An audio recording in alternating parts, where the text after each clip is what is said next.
Hey everyone, welcome to this week's conversation. I appreciate you tuning in. I'm a firm believer that it's never too late to pursue your dreams. In fact, it's been my motto for years. And my guest tonight, he's living proof that never too late can be a whole lot more than just a motto. Please welcome to the show singer, songwriter, and chaser of dreams, Christopher Wyze. Christopher, welcome to the show, sir. Oh, glad to be here, Bill. And great intro, man. That's cool. Thank you.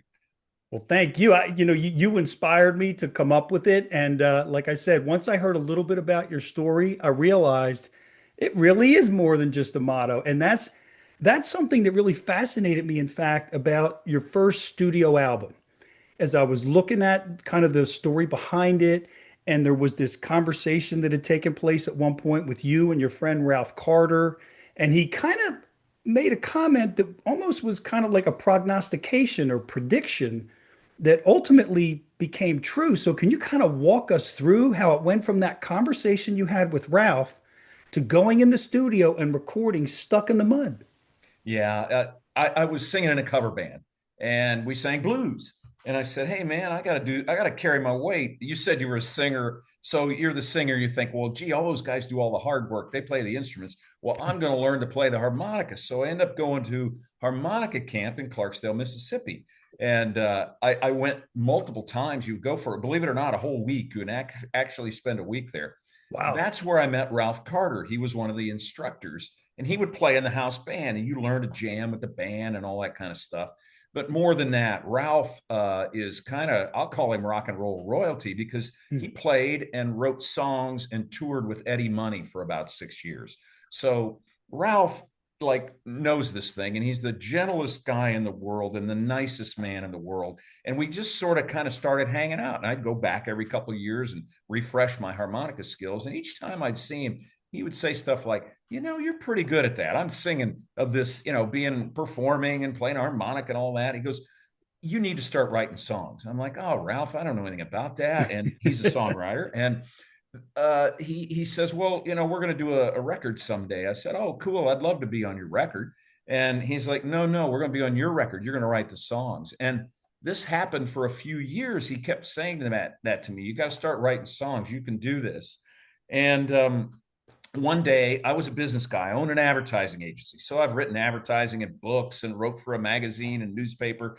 And I'm reading the Wall Street Journal. Is that what blues guys read? I don't know, but I'm reading the Wall Street Journal. It There's can an give you the article. blues. They got a blues section, I think. Yeah. Just comes to my home.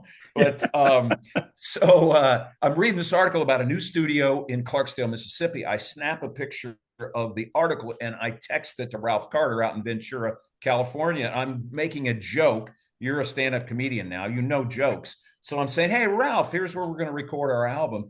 And he comes back and says, okay, let's do it. Hey everyone, thanks so much for tuning in. We appreciate each and every one of you. And we also appreciate our first and longest running sponsor of the show, Tom and his team of insurance professionals at the Malin Agency. If world-class customer service and doing business with someone you can trust is important to you, give Tom and his team a call today for all your insurance needs. And I'm like, I don't think he was kidding. Long story short, he was not kidding. We said, let's do it. We looked at the studio. We said, I'd never written a song before. We said, let's book the time, book the studio time, because we're going to do this. I'm like, you know what? Okay, that sounds good. And I've written books before. I've written a lot of stuff. I think I can write. I've been around the blues for a long time. And so I said, okay, Ralph, how about we work it out? I'll meet you down in Clarksville, Mississippi in about 12 weeks, and I'll bring a pile of lyrics with me. I'll bring my songs. And he's the music guy, and we'll make them into songs. And we did. And a few weeks after that, we ended up in Muscle Shoals, Alabama. Ralph had auditioned the studio musicians, written the charts. Wow. He's got a studio of his own in Ventura. He's an accomplished composer and songwriter and runs a studio. We walked in on Monday morning. I met the band. I'd never met these guys before. We didn't have a band. He and I really spent 3 days in Clarksdale making my lyrics into songs. We sat on a picnic table at the Shack Up Inn in Clarksdale, Mississippi, and we ran my iPhone recorder and said, hey, here's a song. We had Eric Deaton join us the last day. He's our guitar player. He's played with Hank Williams Jr. and the Black Keys and things like that. And he joined us up in Muscle Shoals. We got there on Monday morning. These songs didn't exist. I'd never played them. I've never performed them. They didn't really exist. And Friday afternoon, we walked out with an album, and all of those songs, 13 songs, were made into a record, which eventually hit number 38 out of the top 200 blues records last year on the Roots Music Report Blues chart. So a crazy story and a long one, but Yeah. that's how it happened. I, and I'm sitting here like soaking every aspect of that story in, Chris. And I have to tell you, like, as someone who's, it's been a few years, but I've written some songs. I spent some time in studios here in suburban Philadelphia, had some local airplay. But man, to go in that studio in Muscle Shoals with the history of that facility and that place, what was that even like just going in there to record the album? Well, thankfully, I didn't know what I was getting into. I Oh, think is the Ralph said, "Hey, Chris, just it'll be fine. You know how to do this." And yeah, performing is what I know how to do. I've been a performer. I've been a front man in a band, singing covers, and yeah. I've performed as a kid and all that. So I can do that. So I'm like, well, yeah, I'll just show up in the studio and Ralph will tell me what to do. Well, I told him about a year ago. I said, "Man, I'm glad I didn't know what was involved. I might have been a little bit scared, but I was too stupid to be scared." So I showed up and I had a lot of confidence in Ralph Carter, and I knew that he knew what he was doing, and he ran the whole thing. I mean, here's how you run a rehearsal. Here's how we run through this. I want this piano. I want this Wurlitzer keyboard. I want that B3 sound. I want that. And he crafted this music, which he and I had made in little iPhone demos with a guitar and on a picnic table, and made them into these studio songs that we've been in 90 countries streaming around the world. I mean, it's just on and on it goes. We had a number one hit on one of the blues charts. We've been on blues charts in multiple countries, iTunes blues charts in multiple countries, and it's all this vision of Ralph to take these ideas. And I always thought I could write stories. I've written a lot of stuff, so I know how to make words go together. I Yeah. just needed a deadline because I've been a newspaper guy and a magazine guy and an advertising guy. It's like, hey, we got a recording session in 4 months. Guess I better get my copy written. So I wrote my copy, and I'm used to doing that. It really, I don't want to make fun of it or make light of it, but that was the assignment, so I did it. Well, there's one thing, Chris, that I've noticed in having written in the past as a sports reporter and some light news, and then in the corporate world and with songwriting. And I know for me, there were two issues that I ran into early on, and I'm curious to see if you experienced the same thing. One was sometimes it was tough coming up with a bridge. And then I remember someone telling me you don't always need one. It's like, oh, Yes. okay. So that was very helpful. But I also found that there were times when my songs tended to sound alike. And it Hmm. was I needed to kind of break the mold. So I mean, you're literally jumping in. Granted, you had all that experience as a writer, but it's a different thing writing songs and having listened to the songs from, the live album, and many of those were from the Stuck in the Mud album. You got it down. So how did you get there? How did I get there? Well, it starts with an idea. I'm an advertising guy. I always tell everybody, look, it's not about grinding out the words. It has to start with an idea. So you Mm, have to have an idea for a song. Let's take Cotton Ain't King. I'm in the South, I'm in Clarksdale, cotton's everywhere. And it dawned on me, it's not there everywhere today. It's not what the South is all about. Something else got left behind that came up out of the ground that isn't cotton, and it's the blues. mm, Okay, there's a story, right? So I wrote a story about, hey, what is this that came up out of the ground? The lasting bounty that came out of the ground of the Mississippi Delta. It's American blues music. So that's my song. At that point, I mean, it's like I used to be a daily newspaper writer. I got a story idea, I got to write it. And mm. so about the bridge, Ralph was very helpful to me. I went down to Clarksdale with my pile of lyrics, my magic beans, right? And we're going to make them into songs. And he would say, "Hey, how about a bridge here?" And I'm like, "What do you mean?" He goes, "Da da da da da da da da da da da." I'm like, "Oh, what if I said?" And then I would just blap out the words. And he goes, "Yeah, that sounds pretty good." And I'm like, "Okay, let me write it down." I mean, I'm used to just writing stuff like right now, and to have his direction saying, hey, we need a bridge here, or hey, you got too many verses. I'm like, okay. Or like, hey, that rhyme doesn't work. Hang on, give me 30 seconds. Let me fix this Wow. verse.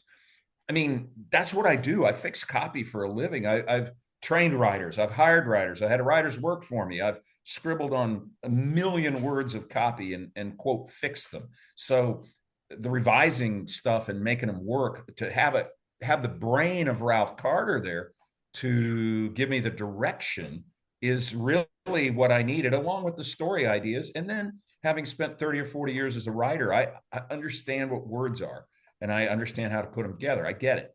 And Yeah. so you put all that together, and I just tried to have a bunch of ideas for stories. I've been a bit of a blues history student kind of guy, so I kind of get the vibe.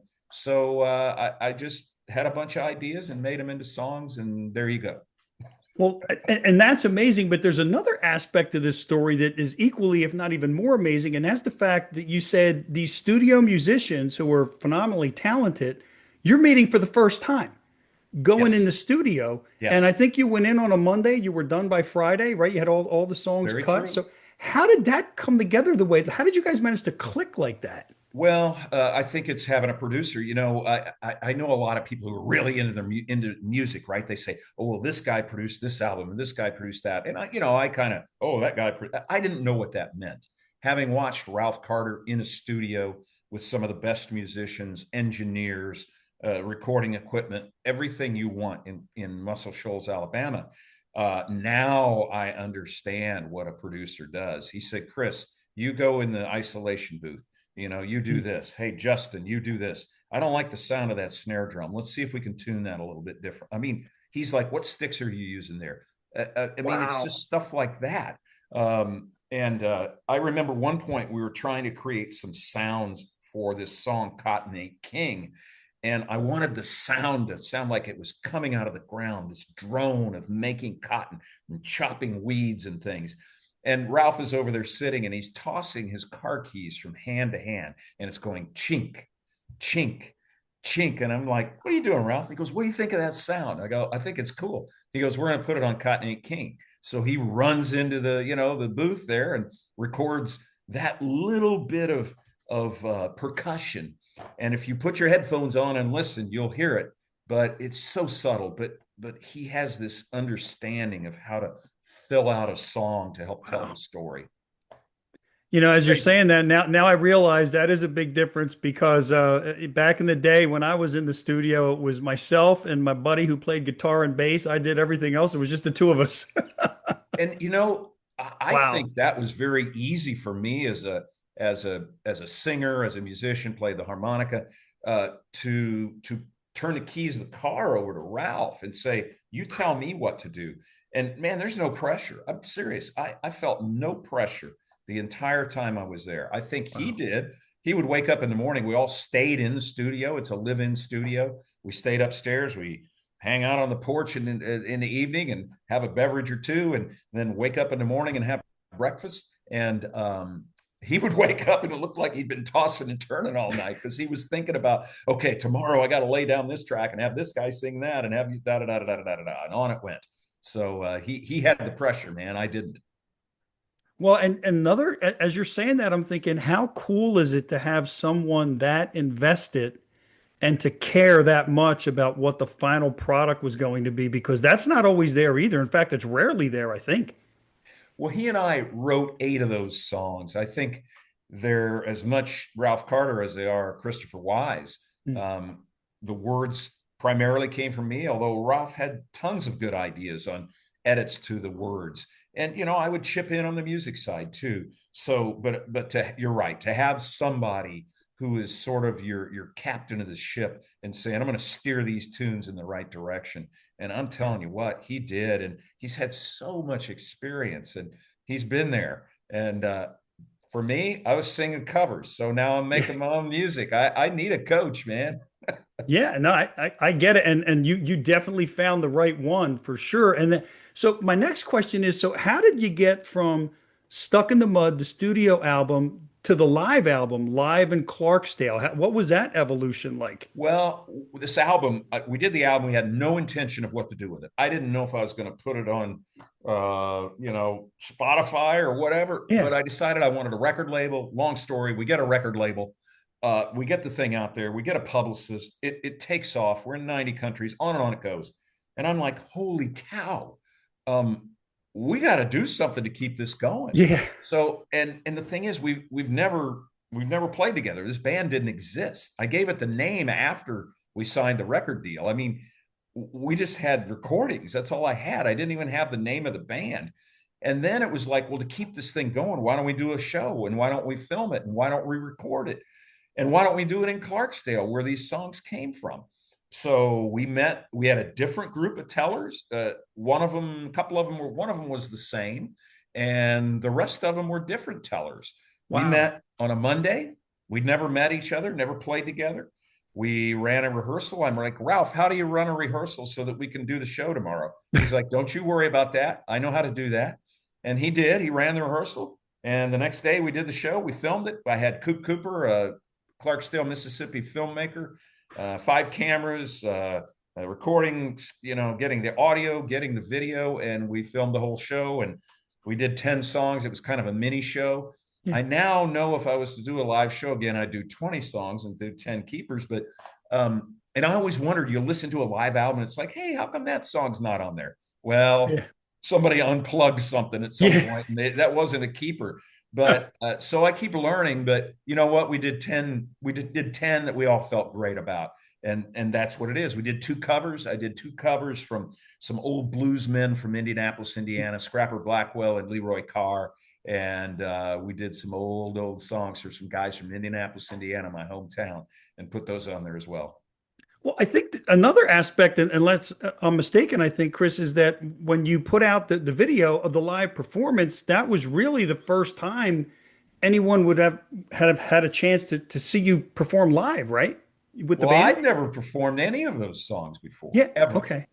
It means, you're in a studio. I might sing my vocal track, and there's stuff going on. I'd never heard the songs performed.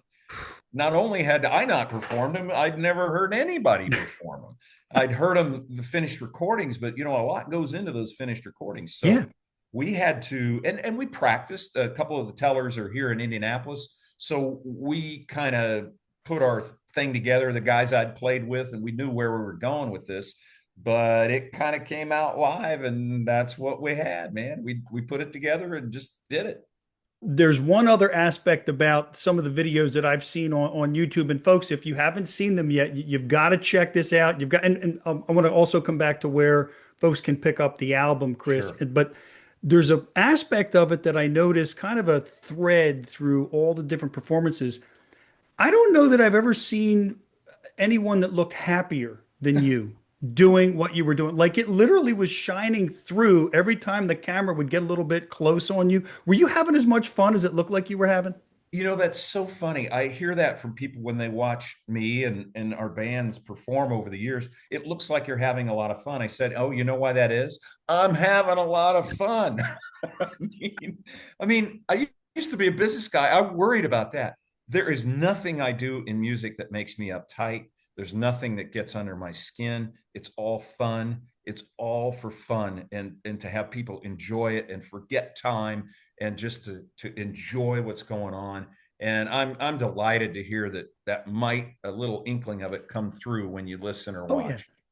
No, it definitely does. So I've got a couple of questions that I'm going to ask you in kind of a rapid fire fashion. Sure. But before I do that, I've got two things I want to ask. One is, where can folks pick up either album, whether it's Stuck in the Mud or Live in Clarksdale? Where's the best place for them to pick up the music? Number one. And number two, is there anything else we can look forward to you in the rest of 2025 in terms of either tours, appearances, Yeah. music? What's on the docket? Okay, number one, we'll tell you where to get the music. Now, it's available everywhere music streams. Okay. So iTunes, Spotify, Deezer, you name it, 35 platforms around the world. That's through my record label. But if you want to buy the CD and the DVDs, I say the best thing is to go to my website, and that'll connect you to Big Radio Records. It's right on the homepage. So go Okay. to ChristopherWyze.com, and that's Christopher, WYZE.com. and go there and buy it. And, we put a lot into the packaging of this. There's a 20-page booklet. There's all the lyrics. There's photographs. There's a DVD with the concert. I did a 50-minute documentary film about Clarksdale, Mississippi that accompanies the video. So there's all sorts of goodies in this old school package that we put together.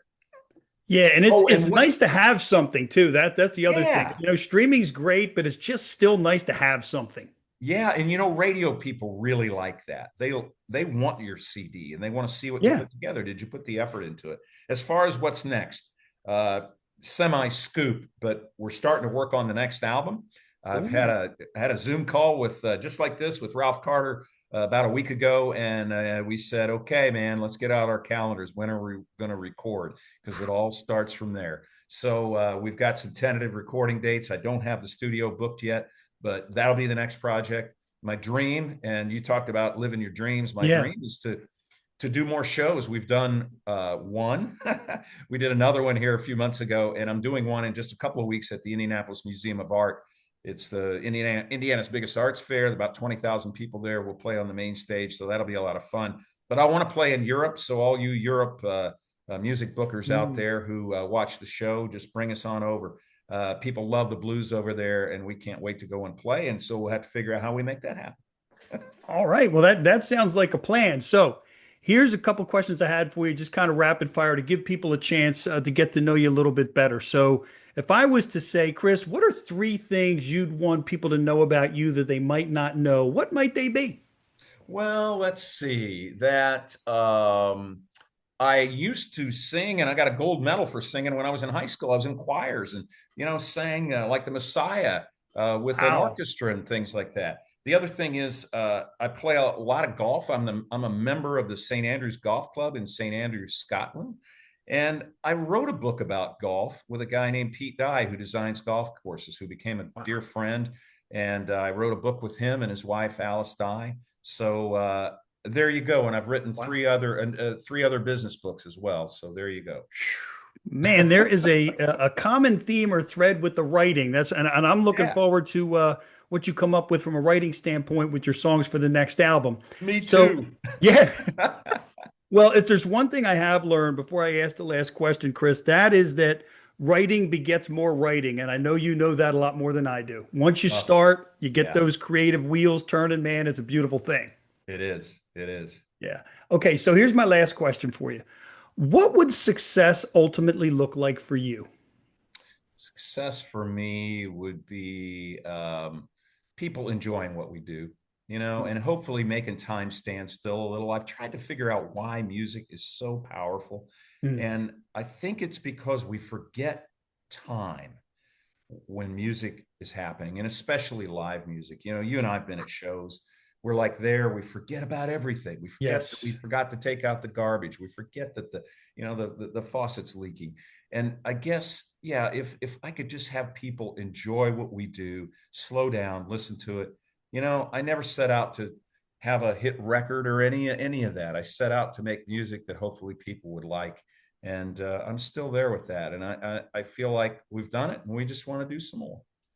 There you go. And you're loving what you do. And I I can't love think it. of a better definition of success than that. And looking as happy as you do, like I said, and watching those videos, it comes through that you're riding the success train. So, Chris, I wish you all the best with everything you've got going on right now, the new album and the new songs that you're going to be writing, getting to Europe, and hopefully at some point heading a little east to somewhere maybe within driving distance of suburban Philadelphia so I can have a chance to meet you in person. That'd be great. I love your show too. And good luck to you in the stand up thing, man. I want to come see you. Yeah. I need it. I could definitely use it because it's writing can be a challenge there too. That's for sure. Well, So I'll I heckle you a little bit just to keep you honest. All right. yeah, yeah. No, there you go. Oh, Chris, real I appreciate you taking the time to join me tonight. Really enjoyed getting to know you. I know our viewers did too. Again, I wish you all the best. And folks, thank you for watching. Without you, this wouldn't be possible. We'll see you next time. This week's episode has been brought to you by Doherty and Company Insurance Services for all your business and personal insurance needs. Our friends at Tennis Addiction in Exton, PA. And the Malin Agency, where exceeding expectations is how they do business.